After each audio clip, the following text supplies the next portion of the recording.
मान लो हम बीमार हैं, अब हम एक डॉक्टर के पास जा रहे हैं दवा लेने के लिए।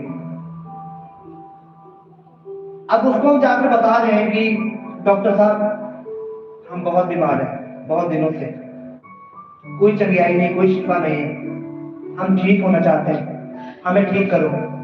तो डॉक्टर आपको ठीक करने के लिए ना आपसे कोई बात नहीं छुपाएगा, आपसे कोई झूठ नहीं बोलेगा आपसे।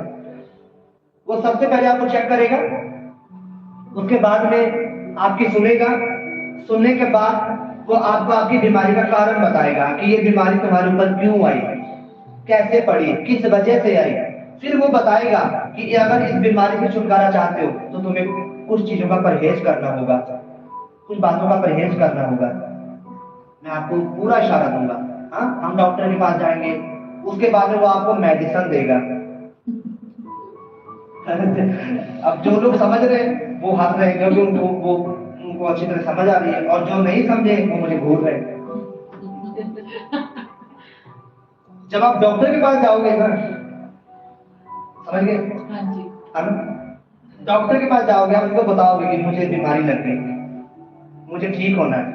डॉक्टर आपकी सारी सुनेगा, सुनने के बाद वो सब कुछ निकालेगा कि बीमारी क्यों आई। फिर वो आपको मेडिसिन देगा डॉक्टर। आप मेडिसिन लेकर घर आओगे, अलमारी में नहीं रखोगे, है ना?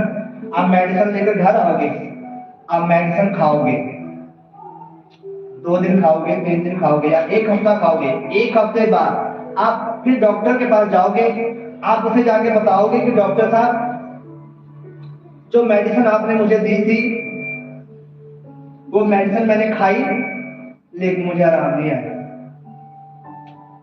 और डॉक्टर साहब आपने कहा था कि तुम मेडिसिन खाओगे, यानी कि वे अपना वचन भेज के तुम्हें चंगा करता है।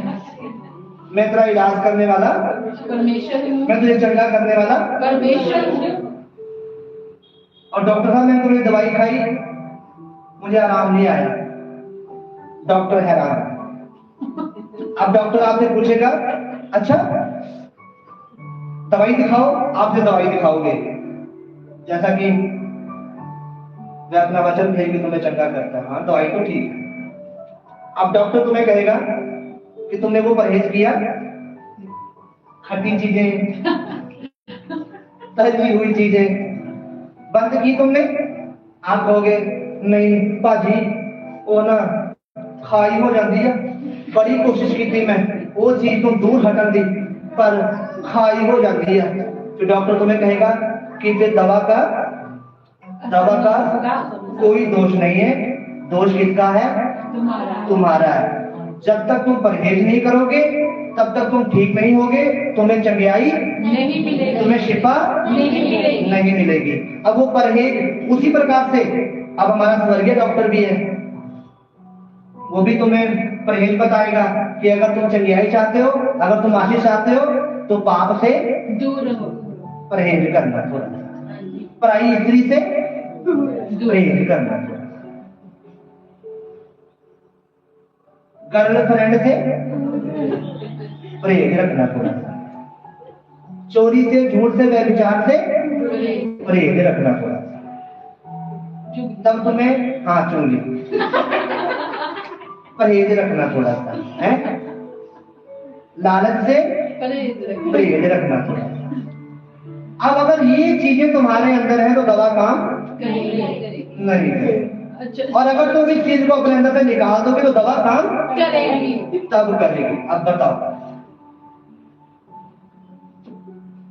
यही कारण हुआ था, इसलिए वो बीमारी में पड़ गए 7 वर्ष तक। और परमेश्वर इसीलिए ऐसी विपत्तियों को आने देता है कि परमेश्वर में अपनी ओर मोड़ना चाहता है, वो किसी भी तरीके अपनी ओर मोड़ना चाहता है, क्योंकि हमारा स्वर्गीय पिता हमसे प्रेम करता है। हमारा जो डॉक्टर है, जो हमारा डॉक्टर जीसस है, वो हमसे प्रेम करता है। वो नहीं चाहता कि ऐसी चीजें, जैसा डॉक्टर नहीं चाहता कि ये तली खट्टी चीजें तुम्हारा जीवन बर्बाद कर दें, तुम्हें इतनी सी बीमारी से इतनी बड़ी बीमारी पर लाकर छोड़ दें। अभी तुम सांस ले रहे हो, अभी तुम खुदा की दी हुई सांसें ले रहे हो, कहीं ऐसा ना हो कि तुम्हारी छोटी सी बीमारी तुम्हें वेंटिलेटर तक पहुंचा दे। परमेश्वर नहीं चाहता कि एक छोटा सा पाप तुम्हारी जिंदगी को तबाह कर दे। परमेश्वर नहीं चाहता कि एक छोटी सी बुराई तुम्हें परमेश्वर से अलग कर दे और तुम बीमारियों में पड़ जाओ, तुम भूखे मरने लग जाओ। लेकिन परमेश्वर ने ऐसा इसलिए होने दिया क्योंकि परमेश्वर चाहता था कि वो मेरी ओर मुड़े।